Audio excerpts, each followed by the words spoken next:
Chicken biryani ഏറ്റവും എളുപ്പത്തിൽ എങ്ങനെയാണ് ഉണ്ടാക്കുന്നതെന്ന് നോക്കാം.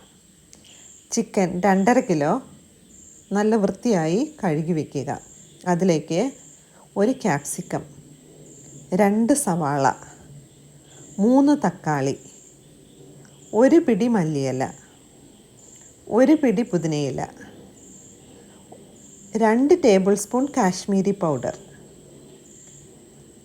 1/4 ടേബിൾ സ്പൂൺ മഞ്ഞൾപ്പൊടി. അതിലേക്ക് 1 നാരങ്ങയുടെ ജ്യൂസ് പിഴിഞ്ഞൊഴിക്കുക. അതിലേക്ക് 1/2 കപ്പ് തൈരും 1/2 ഗ്ലാസ് സൺഫ്ലവർ ഓയിലും ഒഴിക്കുക. ഇതിലേക്ക് 4 മാഗി ക്യൂബ്സ് ഇട്ടിട്ട് നല്ലപോലെ മിക്സ് ചെയ്യുക. അതിനുശേഷം 10 ഗ്രാമ്പൂ, 5 ഏലക്ക, 10 കുരുമുളക്, 2 പീസ് ഇഞ്ചി, 10 വെളുത്തുള്ളി ഇവ ചതച്ച് ഇതിലേക്ക് ആഡ് ചെയ്യുക. ഇതിലേക്ക് 3 ടേബിൾ സ്പൂൺ ചിക്കൻ മസാലയും 1/2 ടേബിൾ സ്പൂൺ മല്ലിപ്പൊടിയും നല്ലപോലെ ചേർത്ത് മിക്സ് ചെയ്യുക. എന്നിട്ട് ഇത് അറ്റ്ലീസ്റ്റ് 2 മണിക്കൂറെങ്കിലും മാറിനേറ്റ് ചെയ്യാനായിട്ട് വെക്കണം.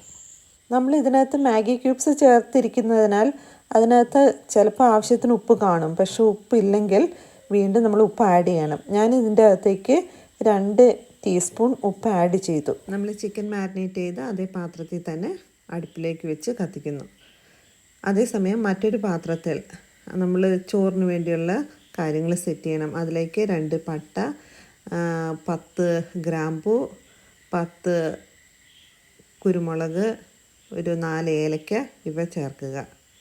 ഇനി 1.5 കിലോ അരി നല്ല വൃത്തിക്ക് കഴുകി നമ്മൾ ഈ വെള്ളത്തിലേക്ക് ചേർക്കുക. അതിനുശേഷം നമ്മൾ 1 നാരങ്ങ നീര് പിഴിഞ്ഞൊഴിക്കുക.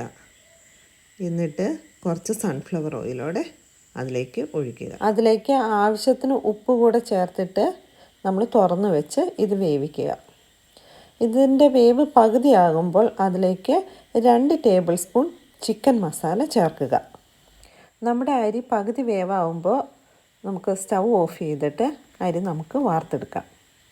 ഇനി നമ്മുടെ ചിക്കൻ 3/4 വേവായി കഴിയുമ്പോൾ നമുക്ക് അത് ദം ചെയ്തെടുക്കാം. ദം ചെയ്യാനായിട്ട് ആദ്യം ചിക്കൻ ഇടുക, അതിന് മുകളിലേക്ക് റൈസ് ഇടുക, പിന്നെ അതിന് മുകളിൽ ചിക്കൻ ഇടുക, അതിന് മുകളിൽ പിന്നെ റൈസ് ഇടുക. എന്നിട്ട് അടച്ച് വെച്ച് ചെറു ചൂടോട് കൂടി വേവിക്കുക. അങ്ങനെ നമ്മുടെ ഏറ്റവും ടേസ്റ്റിയായ ചിക്കൻ ബിരിയാണി റെഡി.